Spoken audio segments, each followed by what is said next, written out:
Lots of people will always ask you, what is contemporary dance? It's not really any style in particular. The way my teacher always describes contemporary dance as contemporary means now, like what is now.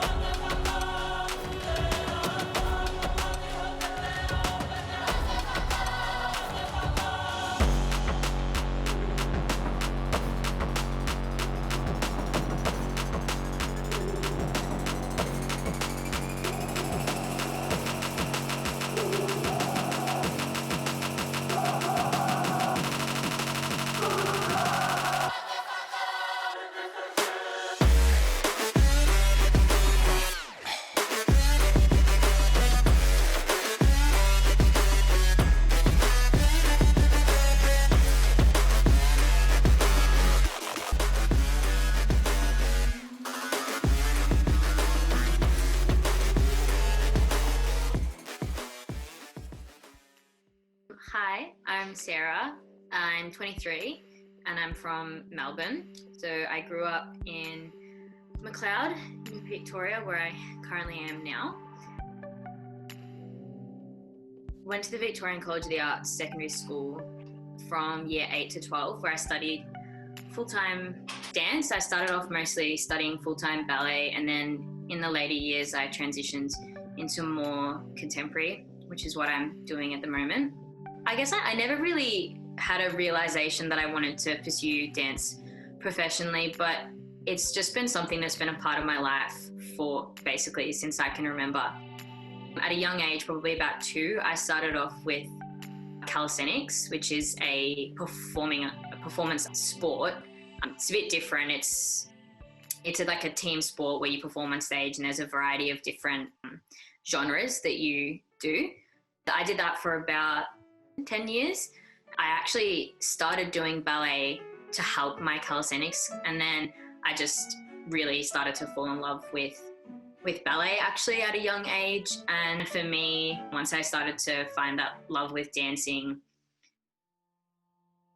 most of the time that I've been training since a young age, I've always had something going on with my body. The main one was at the end of 2018. Just before my first show, I was knocked in a rehearsal and I fell and I broke my foot.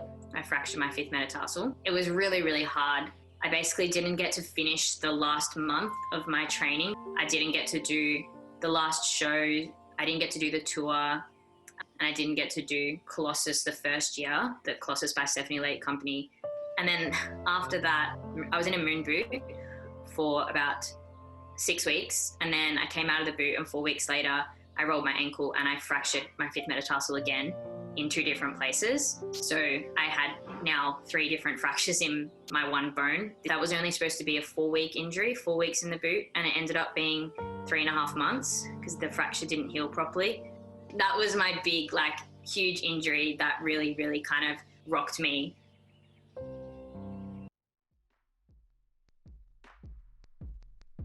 One of the most rewarding and enlightening sort of years I've had of training, particularly because of the artists that we got to work with. We had a lot of international artists come in to teach us, so there was a really wide variety of input.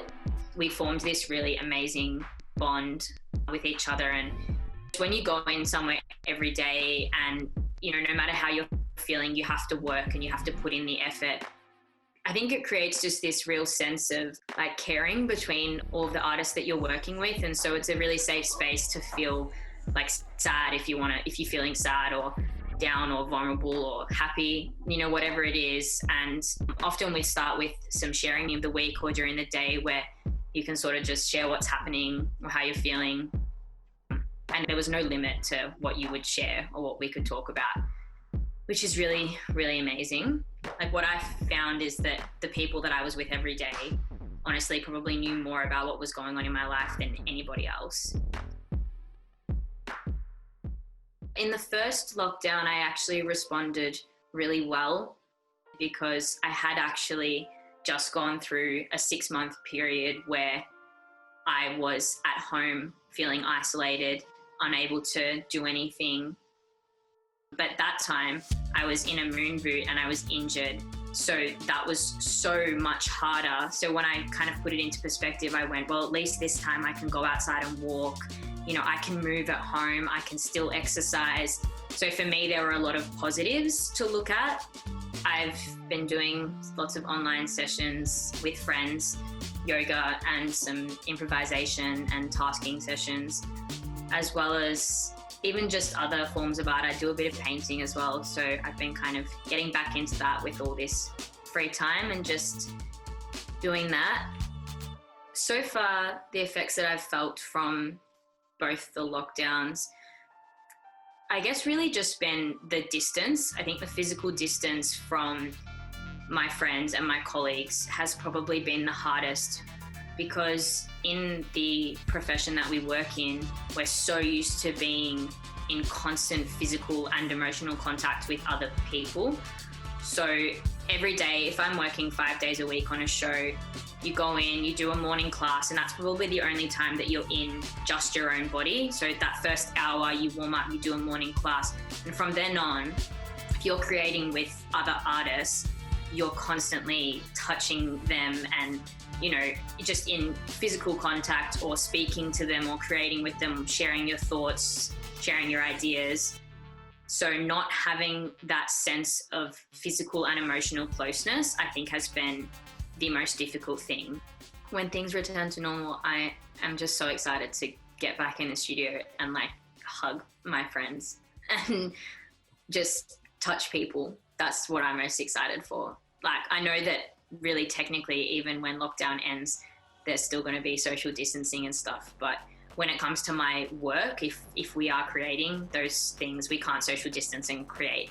So I'm looking forward to just being in physical contact with people and sharing the energy in the studio. And I think it's actually going to be really, really emotional.